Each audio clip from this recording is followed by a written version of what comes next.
Bonjour à tous, bienvenue dans ce merveilleux monde où des personnes saines fréquentent parfois des gens qui sont totalement atroces, comme par exemple les manipulateurs ou les pervers narcissiques. Et aujourd'hui, on va se poser la question, très intéressante au passage, qui est pourquoi est-ce que ces personnes qui sont nocives, qui a priori nous détestent, qui nous rabaissent en permanence, pourquoi est-ce que ces pervers narcissiques nous gardent dans leur vie? Ben oui, si t'aimes pas quelque chose a priori, tu t'en sépares. Si jamais t'aimes pas ta voiture, tu la revends. Si jamais t'aimes pas un nouveau t-shirt, tu le donnes.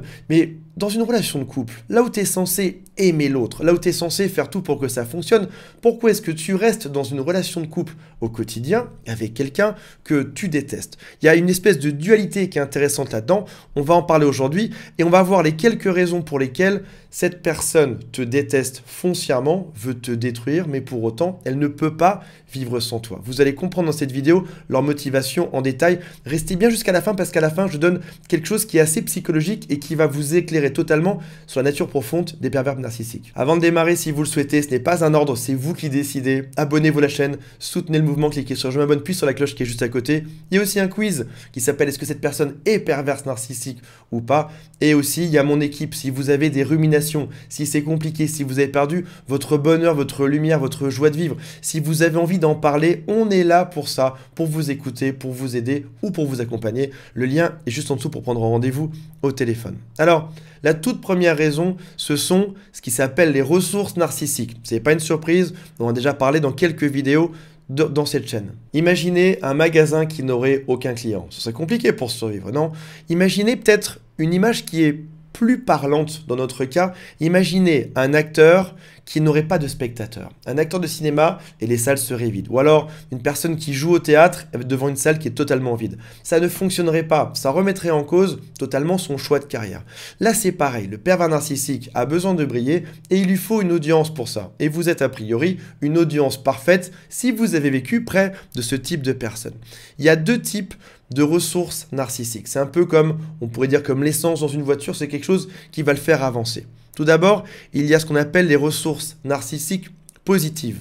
Un pervers narcissique a besoin de briller. Il a besoin qu'on le regarde, qu'on l'admire, qu'on lui donne de l'attention. Il a besoin d'être la star et vous allez être son public. Mais il y a aussi quelque chose dont on parle moins, c'est ce qui s'appelle la ressource narcissique négative. Il veut voir que tu souffres, il veut te voir en douleur, il veut te voir dans la confusion, il veut voir que tu es manipulable. Il aime bien aussi voir qu'il peut diriger tes émotions. Il a la capacité, en un claquement de doigts, de te rendre heureux ou de te mettre en dépression. Et il adore ceci. Il adore avoir le contrôle sur toi. Globalement, on pourrait dire que les ressources narcissiques positives, c'est ce qui va venir augmenter sa fausse image, son image en société, de la personne parfaite qui réussit, quelque chose au passage qui est totalement inventé. Mais cette image, cette chose imaginaire qu'il essaye de montrer en société, il a besoin qu'on lui dise et qu'on lui rappelle. Mais il y a aussi la partie négative qui est manipuler, détruire. Et ça va venir augmenter sa vraie nature. C'est qui il est vraiment au fond de lui. Cette personne néfaste, ce démon, il a besoin aussi qu'on fasse résonner cette partie de lui. Première raison pour laquelle il te garde même s'il te déteste, ce sont les ressources narcissiques.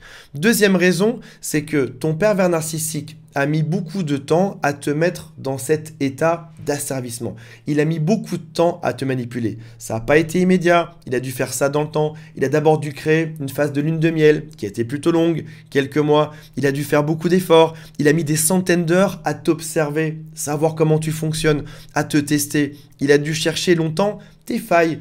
Quels sont les boutons rouges sur lesquels il peut appuyer pour te rendre dingue? Bah oui, c'est pas toujours évident. Pour ça, il faut poser beaucoup de questions. Il faut beaucoup rester avec l'autre. Il faut tester. Est-ce que ta faille principale, c'est tes parents, c'est ton travail, c'est ton physique, c'est tes ressources financières? Sur quoi est-ce qu'il va pouvoir jouer pour te rendre fou? Ça a pris du temps. Il a aussi pris du temps pour obtenir de toi ce qu'il souhaite. Est-ce qu'il souhaitait de l'argent ou des services? Il a aussi mis beaucoup de temps pour t'isoler, pour faire que tous tes copains, tes fidèles amis partent et qu'il ne reste plus que lui là-dedans. Ça a été pour lui un job à temps plein. Toi, par exemple, tes journées, c'est simple. Tu te lèves le matin, tu te fais beau, tu te fais belle, tu vas à ton travail, tu penses à être efficace dedans, tu rentres le soir, tu fais la popote pour être heureux avec ton copain ou avec ta femme. Lui, son travail à temps plein, c'est te manipuler. Il se lève le matin en se demandant comment créer un drame, comment te rendre fou, à son travail s'il en a un, parce que de temps en temps ils font juste rien, ils attendent juste que tu leur ramènes l'argent. Il va penser à comment faire pour créer un drame encore une fois, pour te rendre fou le soir, et il va faire ça à temps plein. Son travail principal, c'est te manipuler. Alors imaginons que vous soyez un scientifique dans un laboratoire, vous avez une souris ou un rat, vous lui avez appris à sortir d'un labyrinthe, vous avez fait des expériences sur lui ou sur elle, et tout à coup, cette souris disparaît. La trappe était ouverte, elle est partie. Vous seriez triste parce que vous auriez passé des semaines ou des mois à dompter, à dresser cette souris, et finalement elle est partie. Il faut tout recommencer avec quelqu'un d'autre. Le père narcissique, c'est pareil, il a mis beaucoup de temps à vous asservir, à vous manipuler. Si vous partez, ça veut dire qu'il va devoir réinvestir toute cette énergie sur quelqu'un d'autre. Et surtout, s'il vieillit, plus on vieillit, plus il faut mettre d'énergie et plus c'est compliqué. Il va devoir mettre encore plus d'énergie pour y arriver par la suite. Troisième chose qui explique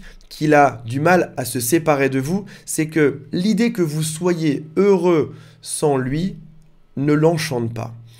Il t'imagine avec quelqu'un d'autre, vivant une vie super heureuse.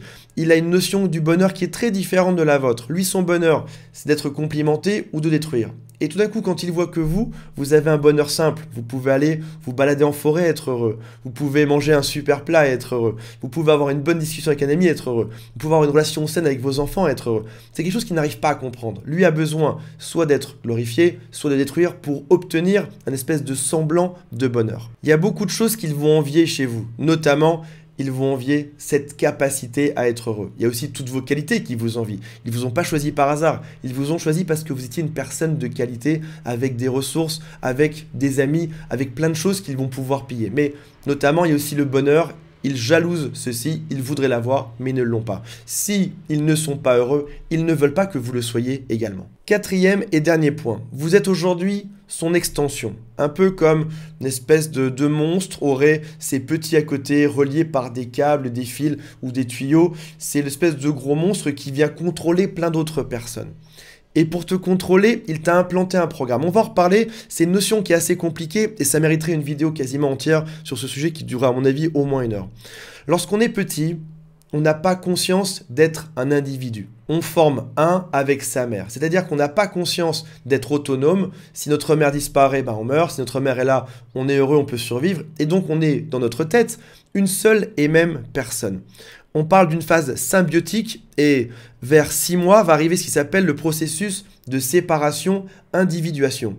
En gros, au bout de 6 mois, on réalise qu'on peut marcher seul, qu'on peut gambader seul, se balader sans notre mère. On réalise qu'on est un individu différent de l'autre et ça va commencer à 6 mois. Vers 15 ou 16 mois, on a déjà une bonne notion et finalement, on pourrait imaginer qu'à l'âge adulte, vers 18 ans, on est enfin autonome pour entrer dans la vraie vie. C'est quelque chose qui prend du temps, mais dans notre enfance, quand on était tout petit, on n'a pas eu cette notion-là. Au début, on était une seule et même personne. Et étrangement, ce pervers narcissique cherche à te remettre dans ce même état. Est-ce que vous avez ressenti ça? Dites-moi en commentaire si c'est vrai ou pas. Est-ce que vous avez ressenti que vous étiez tellement proche que vous étiez quasiment liés? Peut-être que même vos décisions dépendaient de l'autre. Quand vous vouliez quelque chose, vous deviez demander à l'autre. Et en fait, le pervers narcissique va venir créer cet état où ça peut être lui le père ou la mère, ou même il va vous transformer, vous, en devenant le père ou la mère, et vous allez revenir dans cet état où vous êtes une seule et même personne. Et étrangement, il va ensuite recommencer cette fameuse individuation en vous critiquant, en vous rejetant, pour essayer d'avoir une espèce d'issue différente de ce qu'il a vécu lui-même étant jeune. On dit que beaucoup de pervers narcissiques, il y a une partie qui est physiologique, donc la manière dont le cerveau est construit, mais il y a aussi une partie qui est apprise. Si jamais votre pervers narcissique, dans son enfance, a raté cette fameuse phase de séparation et d'individuation, il va vouloir recommencer à l'âge adulte en ayant un résultat qui est différent par la suite. Mais il va toujours échouer au final. Donc pour lui, l'idée que vous puissiez partir sans qu'il ait réussi son processus, sans qu'il ait réussi à fusionner à nouveau, faire partir est quelque chose d'extrêmement compliqué. Dans sa tête, vous êtes juste une extension de cette personne. Il faut bien comprendre la chose suivante. Quitter le pervers narcissique, c'est la chose qui est essentielle. Il faut vraiment en partir, il faut couper les ponts, il faut faire le maximum. Même s'il y a des enfants, même s'il y a des biens, même s'il y a la famille, il faut partir de ce genre de relation. Mais il faut comprendre aussi quelque chose, c'est que quitter le pervers narcissique, faire l'acte de partir, c'est juste 10% du travail. Après ça, il va y avoir ce qui s'appelle la séparation psychologique. Peut-être que vous avez des ruminations aujourd'hui, peut-être qu'il y a des choses que vous n'avez pas encore à régler, peut-être que même séparé, même si votre, et je ne le souhaite pas, votre pervers narcissique était mort, peut-être que vous auriez encore cette pensée pour lui. Vous auriez encore des doutes ou vous continueriez de ruminer les choses que vous avez vécues avec cette personne-là. Ça veut dire qu'aujourd'hui, il y a un travail à faire pour retrouver vos envies, pour retrouver votre bonheur. Si jamais vous le souhaitez, mon équipe est là pour vous aider à y arriver, pour réduire ces ruminations. C'est quelque chose qui est possible, c'est quelque chose qui se travaille si vous en avez envie. Voilà mes amis, je vous rappelle qu'il y a le quiz en dessous qui s'appelle « Est-ce que cette personne est perverse, narcissique ou pas ?» Et on se retrouve très prochainement. Salut à tous, bye.